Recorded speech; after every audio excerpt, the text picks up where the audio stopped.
Bonjour à tous, on se retrouve pour un nouvel animé de la saison estivale 2025 avec un petit animé qui m'avait un peu fait de l'œil, qui m'avait pas mal intriguée.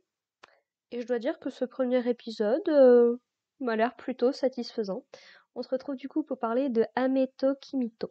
Donc c'est-à-dire, si on traduit en français, ce serait Avec toi et la pluie, globalement.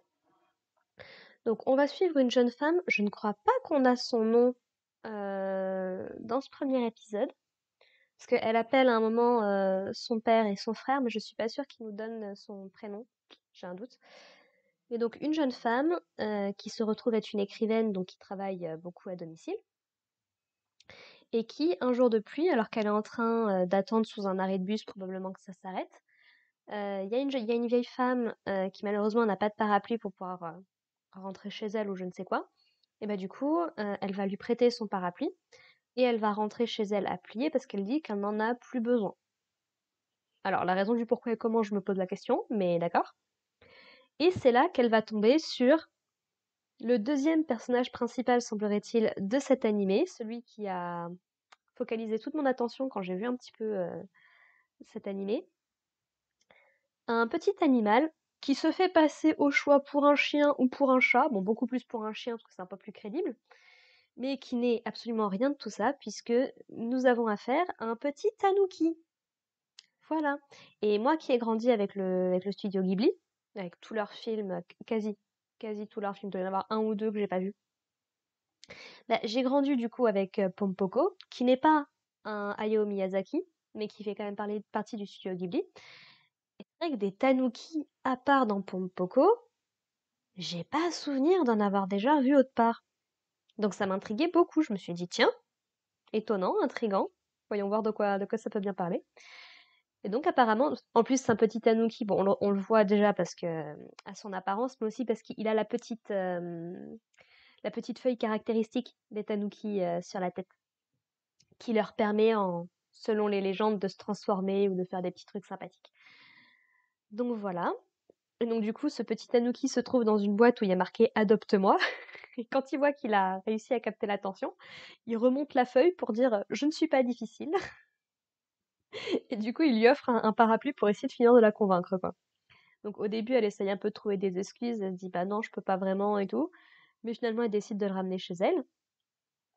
Et puis donc tout l'épisode, voilà, se consacre un petit peu à leur début de vie commune à tous les deux. Ça a l'air d'être un animé très atmosphérique, très lent, très slice of life, très doux aussi. Et ça change un petit peu de tous les autres animés de la saison que je suis en train de regarder. Donc pourquoi pas. Et donc du coup voilà, donc elle le sèche un petit peu parce qu'il a pris la pluie. Elle commence à lui donner à manger. Donc justement, elle appelle en fait son frère pour savoir bah, qu'est-ce qu'elle est censée faire. Donc il lui dit bah écoute, donne-lui de l'eau, donne-lui à manger. Va chez le veto pour qu'il voit un petit peu ce qu'il en est. Ce qu'elle va faire d'ailleurs, elle va l'emmener chez le veto. Le veto qui a pas l'air du tout convaincu que c'est un chien non plus. Le veto qui a l'air d'être complètement déjanté. C'est ça que j'aime bien. Si tu vois la différence entre notre personnage principal euh, qui a l'air dans son truc, tranquille et tout, et l'univers tout autour d'elle qui réagit de façon beaucoup plus comique, quoi. C'est parce que notamment donc ce petit tanuki pendant tout l'épisode, un petit peu comme Genma Saotome dans Ranma, si vous connaissez la série, va passer son temps en fait à écrire sur un petit carnet pour répondre aux questions ou pour dire des choses, quoi.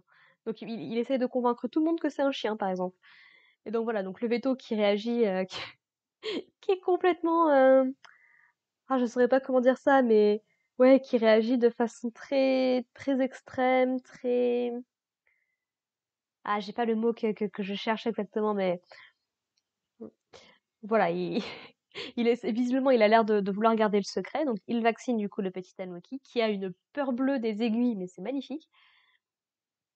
Et j'aime bien parce que il finit par noter quand ils s'en vont, je vous aime, mais je ne reviendrai pas. Et le veto qui dit, n'hésite pas à revenir pour des contrôles réguliers, surtout, hein. Donc voilà, donc ils passent par un petit parc où on voit du coup des enfants avec leurs chiens, on voit un gars qui caresse des petits chats. Et en fait, donc le tanuki s'est échappé pour aller se faire caresser aussi. Et le gars n'est pas des masses convaincu non plus que ce soit un chien, quoi. Donc voilà, donc il y a des petites interactions toutes choupies. Elle va lui acheter à manger du coup à la supérette du coin.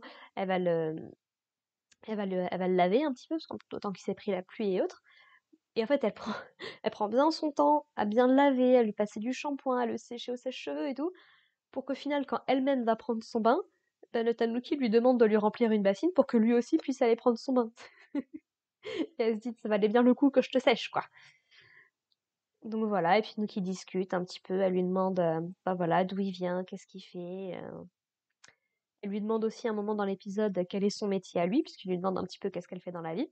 Et il lui dit, bah, c'est de faire des masques, en fait, avec des feuilles. Donc voilà, petite cohabitation qui commence tranquillement. On découvre que elle aime bien la pluie et l'obscurité. Parce qu'elle éteint la lumière, par exemple, dans sa salle de bain, chose que je ne pourrais pas.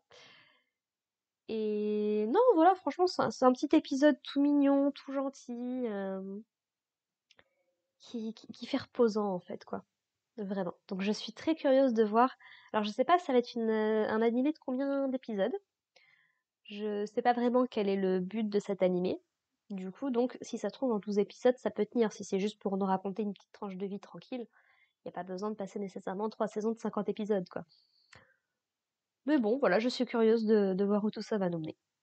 Donc écoutez, si ma review vous a plu, si ma review vous a plu et vous êtes intéressé par cet animé, bah, je vous invite à me retrouver du coup toutes les semaines pour parler de Ameto Kinto. Et puis sinon, bah, si ça vous intéresse pas plus que ça, mais que vous êtes curieux de voir un petit peu ce que je fais d'autre sur la chaîne, bah, je fais d'autres mangas, enfin, d'autres animés surtout, un petit peu de jeux vidéo en ce moment, je suis en train de préparer pas mal de contenu aussi, maintenant que je suis en vacances. Et puis voilà. Donc sur ce, bah écoutez, merci de m'avoir écouté.